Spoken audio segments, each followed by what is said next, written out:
Artillería, aviación para bombardear y 26.000 soldados de élite del ejército de Estados Unidos fue lo que el gobierno de George Bush empleó para invadir Panamá y sacar del poder al general Manuel Noriega, gobernante dictatorial de facto del país, y extraditarlo a Estados Unidos para que enfrentara cargos de narcotráfico, extorsión y blanqueo de dinero. La Operación Causa Justa fue el nombre que recibió la misión, que tuvo lugar entre el 20 de diciembre de 1989 y el 31 de enero de 1990. Para encontrar las causas de este acontecimiento, hay que remontarse a la década de los 80, cuando las relaciones entre Panamá y Estados Unidos se habían vuelto cada vez más tensas y la crisis política en Panamá causaba serios estragos a todos los niveles. Tras la muerte del líder panameño Omar Torrijos en 1981, el entonces teniente coronel Manuel Noriega, que había participado en el golpe militar que llevó a Torrijos al poder, fue consolidando su poder militar y civil en el país centroamericano. Durante décadas, Noriega había servido como informante a sueldo de la CIA. Sin embargo, se supo que, además de monopolizar el poder en Panamá, Noriega se había llenado los bolsillos con el contrabando de drogas ilegal a Estados Unidos. Es la posición geográfica de Panamá. Además, a mediados de la década de los 80, crecieron las acusaciones sobre la implicación de Noriega en el brutal asesinato del opositor, Hugo Espadafora. Cuando salieron a la luz más pruebas sobre el blanqueo de dinero procedente de la droga por parte de Noriega y la venta de tecnología e información estadounidense restringida, el conflicto con el gobierno americano parecía inevitable, sobre todo teniendo en cuenta la inminente transferencia del control del Canal de Panamá según los términos del Tratado Homónimo de 1977. Ya en el 88, Noriega fue acusado de narcotráfico por un jurado estadounidense y la administración del presidente Ronald Reagan ofreció a Noriega un trato. Si aceptaba abandonar el poder y salir de Panamá, se retirarían los cargos contra él, pero Noriega no quiso participar en el trato. En las elecciones presidenciales de 1989, y a pesar de la presencia de observadores internacionales, incluido el expresidente estadounidense Jimmy Carter, Noriega anuló los resultados, cuando parecía que las había ganado por un amplio margen Guillermo Endara, el candidato de la oposición. Además, colocó a un antiguo compañero, Francisco Rodríguez, como presidente títere, y Noriega hizo que Endara y sus partidarios fueran perseguidos en las calles. La Organización de Estados Americanos respondió pidiendo un traspaso pacífico del poder a un gobierno elegido, y el presidente estadounidense George Bush envió 2.000 soldados a las bases de Estados Unidos en la zona del Canal de Panamá.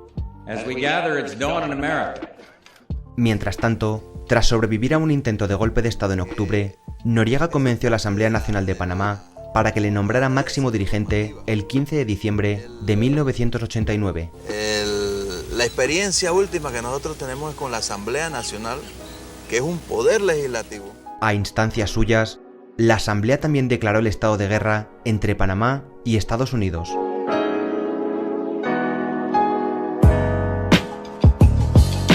A los pocos días, un oficial de la Marina estadounidense desarmado y vestido de civil fue emboscado y asesinado por soldados panameños.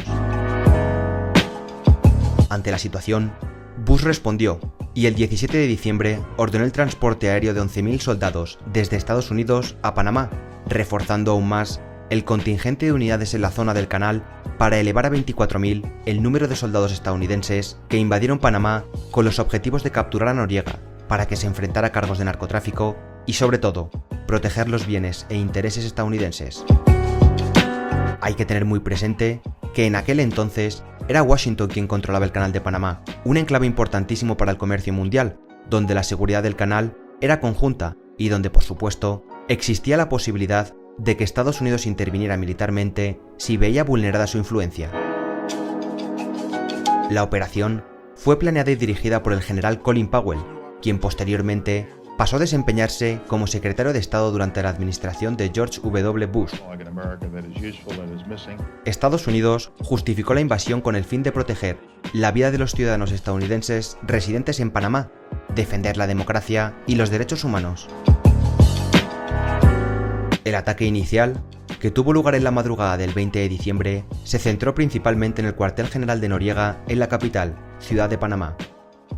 En ese primer día de combate, Endara y sus dos vicepresidentes tomaron posesión del gobierno del país.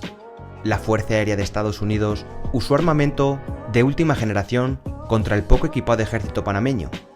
Los soldados estadounidenses ingresaron al barrio del Chorrillo, que fue incendiado, y donde murieron masacrados cerca de 300 civiles, según cifras oficiales, aunque hay ONGs que hablan de más de 600 víctimas.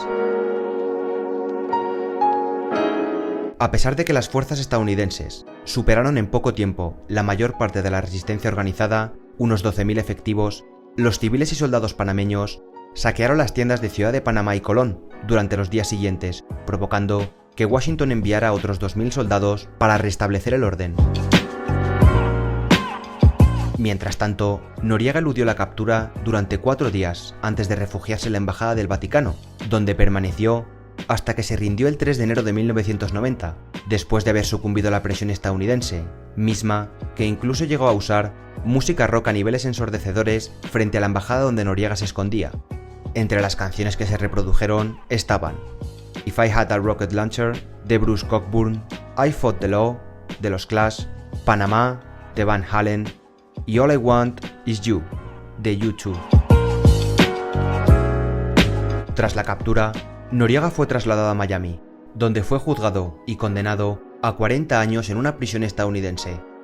En Panamá, fue condenado a 15 años por el asesinato del opositor Hugo Espadafora, además de otros 20 años por la masacre de Albrook, entre otras condenas.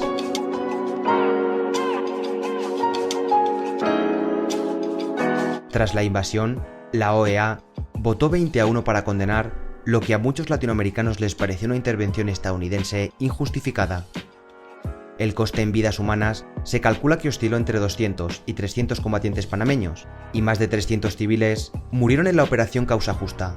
También perdieron la vida 23 soldados estadounidenses y cientos de personas resultaron heridas. A pesar de las declaraciones de Noriega ante la Asamblea Legislativa días antes de la operación, no hubo declaración de guerra formal, y la invasión de Estados Unidos fue condenada por la Asamblea General de la ONU y por la OEA. En 2016, la entonces vicepresidenta y ministra de Exteriores panameña, Isabel de Saint-Malo, pidió a Estados Unidos permitir el acceso a archivos sobre la invasión al país, en el marco de una investigación para esclarecer los hechos. Trabajar el asunto con flujos. La Comisión Interamericana de Derechos Humanos condenó la invasión en 2018 y exigió a Estados Unidos resarcir a las víctimas e iniciar una investigación completa. Y señala a Estados Unidos como culpable de las mismas. Noriega pidió perdón a Panamá en 2015 por sus acciones durante 2 décadas de regímenes militares. Pido perdón a toda persona que se sienta ofendida, afectada, perjudicada o humillada por mis acciones o las de mis superiores en el cumplimiento de órdenes. El gran impacto político y económico, pero sobre todo social, de la invasión de Estados Unidos hizo que el 20 de diciembre, fecha en que inició la Operación Causa Justa, se conmemorara el Día de la Reflexión Nacional en Panamá.